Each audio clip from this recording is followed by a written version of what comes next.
Pernah nggak sih ngerasa ikutan tes standar itu kok rasanya kaku banget dan nggak adil? Nah, tapi gimana kalau ternyata ada tes yang bisa belajar, bisa beradaptasi, dan bener-bener paham sama kamu secara mendalam? Yuk kita bedah bareng gimana caranya AI menciptakan sebuah tes yang bisa dibilang nyaris sempurna. Jadi kalau kamu pernah ngerasa gitu, ternyata perasaan kamu itu ada dasarnya loh secara ilmiah. Dan sekarang ada nih sebuah jenis AI baru yang benar-benar merevolusi cara kita diuji. AI ini menciptakan tes yang benar-benar bisa ngertiin kamu. Oke, untuk ngerti seberapa besar terobosan ini, kita perlu mundur sedikit dan lihat dulu cara lama. Kita ngomongin soal pendekatan satu ukuran untuk semua, yang ternyata punya kelemahan yang sangat mendasar. Jadi gini, selama berpuluh-puluh tahun, dunia tes itu didominasi sama yang namanya teori tes klasik atau CTT. Idenya simpel banget, makin banyak jawaban kamu yang benar, ya berarti kemampuan kamu makin tinggi. Kedengarannya masuk akal kan? Tapi seperti yang bakal kita lihat, ternyata ini terlalu sederhana. Nah, disinilah masalah utamanya muncul. Dengan sistem CTT ini, skor kamu itu sangat bergantung sama soal spesifik yang kebetulan kamu dapat. Dan tingkat kesulitan soal itu sendiri bergantung sama siapa lagi yang ngerjain tes itu. Jadi ini sistem yang bisa dibilang goyang, nggak stabil. Jelas banget kan, kita butuh cara yang lebih baik dari ini. Nah, para ahli psikometri akhirnya menciptakan tes adaptif. Ini sebuah lompatan besar banget menuju penilaian yang jauh lebih personal. Kunci dari semua ini adalah sebuah kerangka kerja baru yang namanya teori respons butir atau IRT. Gampangnya gini deh, IRT itu mampu ngukur kemampuan kamu secara objektif. Nggak peduli soal spesifik mana yang kamu jawab. Dan ini mengubah segalanya. Nah, inilah yang kemudian melahirkan tes adaptif terkomputerisasi atau CAT. Coba bayangin deh, ini tuh kayak kamu ganti baju yang beli jadi dari rak dengan setelan yang dibuat khusus sama penjahit paling top. Tes ini secara aktif, secara real time, ngebentuk dirinya sendiri sesuai sama tingkat kemampuan kamu. Tapi tunggu dulu, ternyata tes adaptif yang canggih ini pun masih punya kelemahan tersembunyi.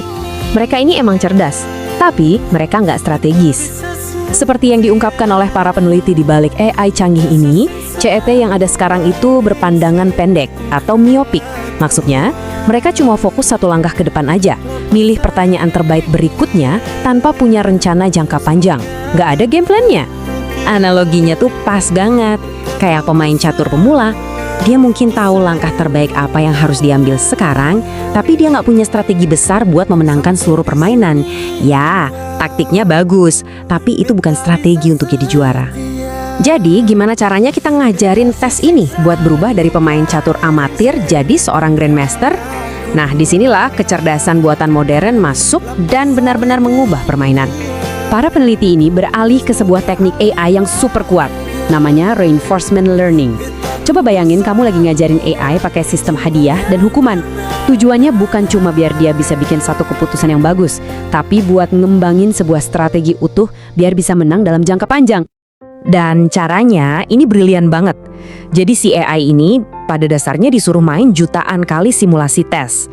Setiap kali dia butuh satu pertanyaan tambahan, itu dianggap sebagai hukuman atau nilai minus.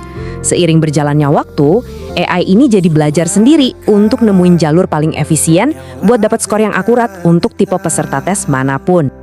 Oke, teorinya keren banget. Tapi pertanyaannya, apakah AI Grandmaster Catur ini beneran lebih jago di dunia nyata? Well, hasilnya sangat-sangat mengesankan. Sistem ini langsung diuji pakai data dari studi Picard-Koch. Ini bukan tes biasa loh, ini tes adaptif yang dirancang untuk deteksi dini gangguan kognitif, salah satu gejala awal penyakit Alzheimer. Jadi di sini efisiensi dan akurasi itu penting banget. Dan ini dia hasilnya.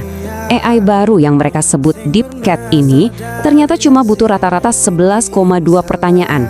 11,2 pertanyaan untuk bisa ngukur kemampuan kognitif seseorang secara akurat. Itu efisien banget. Nah, grafik ini nunjukin seberapa jauh lompatannya. Lihat deh, AI baru ini yang Deep Q-Learning ada di angka 11,2. Dia dengan mudah ngalahin metode terbaik berikutnya yang butuh 12,6 pertanyaan dan jauh lebih unggul dari metode-metode yang lebih tua. Ini benar-benar peningkatan kecepatan yang signifikan. Kalau kita lihat dari sudut pandang lain, setelah 20 pertanyaan, ceritanya jadi makin jelas. Coba perhatikan kolom akurasi. Deep Q-Learning ini mencapai korelasi 0,959, paling tinggi. Dan yang lebih keren lagi, lihat kolom terakhir. Dia jadi metode terbaik untuk hampir 23% peserta. Artinya, dia paling sering jadi yang paling pas dibanding metode lainnya. Oke, jadi apa arti semua ini buat kita semua? Kenapa sih kita harus peduli sama tes yang lebih cepat, lebih presisi, dan lebih strategis ini? Di luar urusan sekolah atau ujian masuk kerja? Implikasinya ternyata luas banget.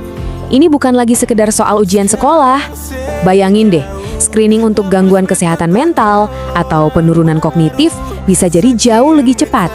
Atau platform belajar online yang bisa langsung nunjukin di mana letak kelemahan seorang siswa secara instan. Semua ini jadi mungkin karena tesnya lebih pendek, yang artinya juga mengurangi cemas, dan yang paling penting, lebih akurat. Pada akhirnya, terobosan ini tuh lebih dari sekedar soal tes yang lebih canggih. Ini nunjukin sebuah pergeseran besar dari alat yang cuma mengukur kita menjadi alat yang benar-benar mulai memahami kita.